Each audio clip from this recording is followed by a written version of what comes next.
trouver son identité. Est-ce que vous voyez qui c'est par contre lui? Parce que ça c'est justement intéressant. Greta, tout le monde l'a vu, tout le monde la connaît, mais lui, est-ce que vous savez qui c'est?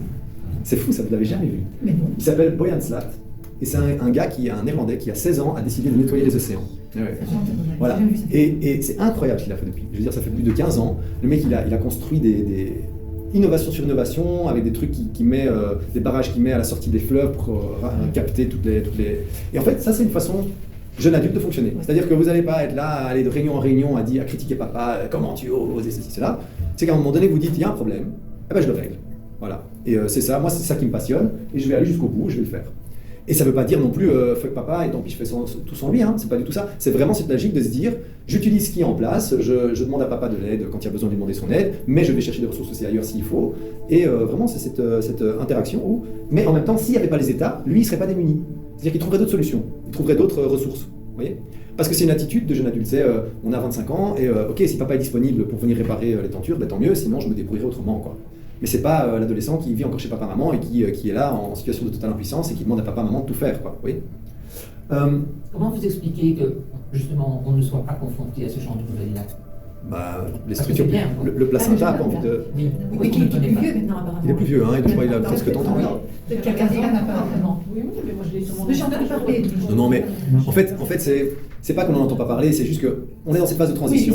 il n'est pas médiatisé. Il n'est pas spécialement, Voilà, médiatisé, non, mais il a quand même beaucoup de personnes qui suivent, ouais, c'est ça. Oui, mais Et- Au moins, parce c'est que les médias... quelque chose. Oui, c'est une perte et rien. exact. c'est C'est-à-dire ça. qu'elle est très médiatisée. Mais c'est pas. En fait, ce que je veux dire aussi, c'est que c'est pas spécialement grave qu'il y ait des personnes qui sont Greta ou des personnes qui sont Boyan Slat.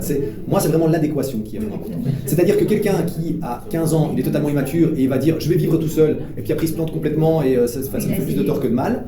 C'est pas bien. Il faut être en adéquation avec son niveau de développement et de conscience. Et quand on se sent mal, c'est le moment où il faut bouger. Donc si Greta, elle se sent très bien dans son rôle, ça ne me dérange pas du tout. C'est-à-dire que si on a, je sais pas moi, le moment où vous prenez l'indépendance par rapport à vos parents, il n'y a pas de moment, genre ça peut être 21 ans, 3. Je veux dire non, c'est vraiment le moment où vous sentez que vous êtes prêt. Ni plus ni moins, quoi. Et donc c'est vraiment quelque chose qui est en rapport de soi à soi, quoi. Voilà. Et donc Boyan Slat, lui, c'était son moment, c'était son heure, et Greta, peut-être qu'elle, elle est dans son truc aussi.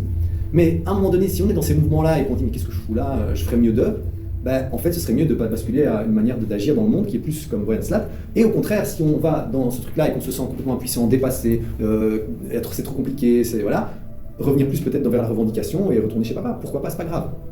Mais c'est vraiment cette question de sentir en fait qu'il y a ce basculement qu'on est en train de vivre et que chaque être humain doit savoir où il se situe dans... comme sur la spirale dynamique, hein, où on est dans son stade de développement et de rapport à papa et tout ça.